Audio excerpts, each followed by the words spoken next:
दो प्यो पुत्र ट्रेन करेंदे पे सफर हुण पुत्र नूं थोड़ी भुख लग पई उस आख्या रेबड़ियां वाला वदा किवें अल्लाह दा नाम ही रेबड़ियां तो लै दे दुआ वैणा ही खाने वा भट्टी साहब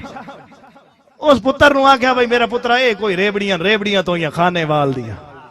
पुत्र शोदा चुप कर गया जाया साहब अगले सीटाप ते एक बंदा तरह भी चेंदा उस आख्या अल्लाह दा नाम ही आ तरह तो लै दे उस आख्या मेरे पुत्रा ये कोई तरह तो ही खाने वाल दियां घर वंज खसा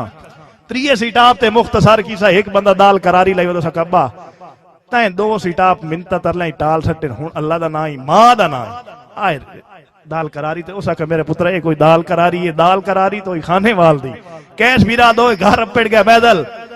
पुत्र हुण सफर दा थक्यो आई जिवें भी आई उस सवेरे जिद कर छोड़ी भाई मैं स्कूल के ही नहीं बहना उदी मां आई उस आख्या मैं तेरे प्यो नूं दसे नहीं तू दस प्यो दा वड़े हाँ भाई कर मान लिया ते स्कूल क्यों ना बहना उस आख्या सफर दा थको आ आई स्कूल कोई ना बहना उस आख्या तैं बहना मैं सोटा च उस आख्या तू चाल है मैं नहीं बहना उस आख्या बड़े लगा वहीं तेरा प्यो ना उस आख्या तू कोई प्यो है प्यो तो है सारे ताड़ी मारो भाई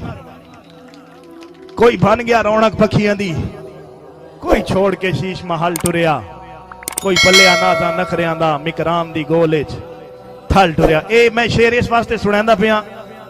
इस बंदे दी कलम विचों निकल के लफ्ज अमर हो गए ते हुण उसे दे शागिर्द नूं बुलावना है तां मैं थोड़ा जिहा जिवें मैनूं समझ है मैं उंज ही बुलावना है कोई बन गया रौनक पखियां दी कोई छोड़ के शीश महल टुरिया कोई पलिया नाजा नखरियां दा मिकराम दी गोले च थल टुरिया कोई भुल गया मकसद आमण दा कोई करके मकसद हल टुरिया इत्थे हर कोई दर्द मुसाफिर है कोई अज टुरिया नाया दिल तां बेशक ना लिखिया खत सजण झरीटना नाया दिल तां बेशक ना लिखिया खत सजण झरीटना नाया वत लिखदियां वारी अखियां नूं नफरत तू मीटना नाया और मेरे मान नूं फर्क दे कंडियां ते